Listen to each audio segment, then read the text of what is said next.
بسم اللہ الرحمن الرحیم۔ السلام علیکم۔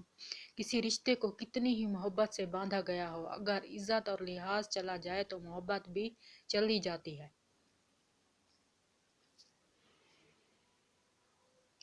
ہمارے ساتھ یہ بڑی بد قسمتی ہے کہ ہمیں بازاروں میں جانے کا وقت مل جاتا ہے، تفریح کے لیے وقت مل جاتا ہے، دوستوں کے ساتھ بات کرنے کا وقت مل جاتا ہے، لیکن اپنے ساتھ بیٹھنے کا، اپنے اندر جھانکنے کا کوئی وقت میسر نہیں آتا۔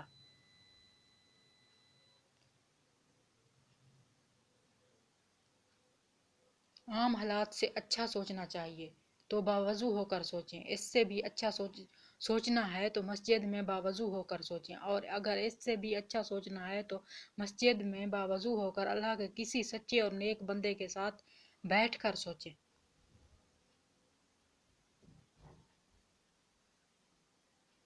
آپ اپنی منزل پر کبھی نہیں پہنچ پائیں گے اگر آپ راستے میں بھونکنے والے ہر کتے کو پتھر ماریں گے۔ حضرت امام حسین اگر دنیا میں انقلاب لانا چاہتے ہو تو تہذیب نفس کا آغاز خود سے کرو، دنیا خود بدل جائے گی۔ خدا سے اس کے وہی بندے ڈرتے ہیں جو اس کی عظمت کا علم رکھتے ہیں۔ اللہ کی راہ میں پیسہ لگائیں تو پیسے میں برکت آ جاتی ہے، اس طرح اللہ کی راہ میں وقت لگائیں تو وقت میں برکت آ جاتی ہے۔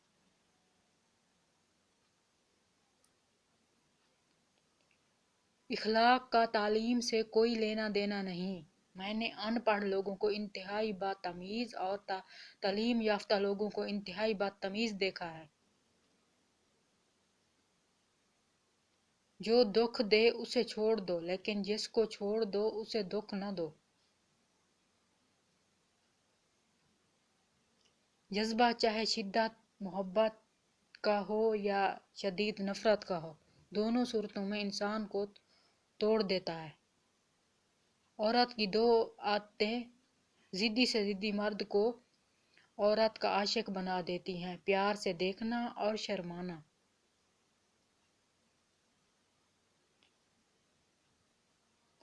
اور دلوں میں زندہ وہی رہتے ہیں جو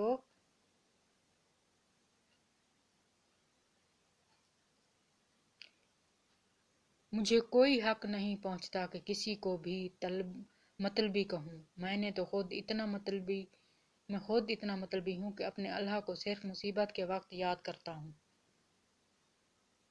جب کانوں کو غیب سننے کی لت لگ جائے تو چگلی زبان کا چسکا بن جاتی ہے اور کینہ دل کا سکون۔ ایک بات ہمیشہ کے لیے یاد رکھنا: معافیاں غلطیوں کی ہوتی ہیں، زیادتیوں کی نہیں۔ انسان کی نسبت اللہ سے تعلق جوڑنا آسان ہے، کیونکہ اللہ دھکارتا نہیں ہے۔ اس کی طرف ہاتھ بڑھاؤ تو وہ خود آگے بڑھ کر تھام لیتا ہے۔ بعض محبتیں ہمیشہ زندگی میں اس وقت ملتی ہیں جب ہمیں ان کی ضرورت نہیں ہوتی۔ انسان کا دل توڑنے والا شخص اللہ کی تلاش نہیں کر سکتا۔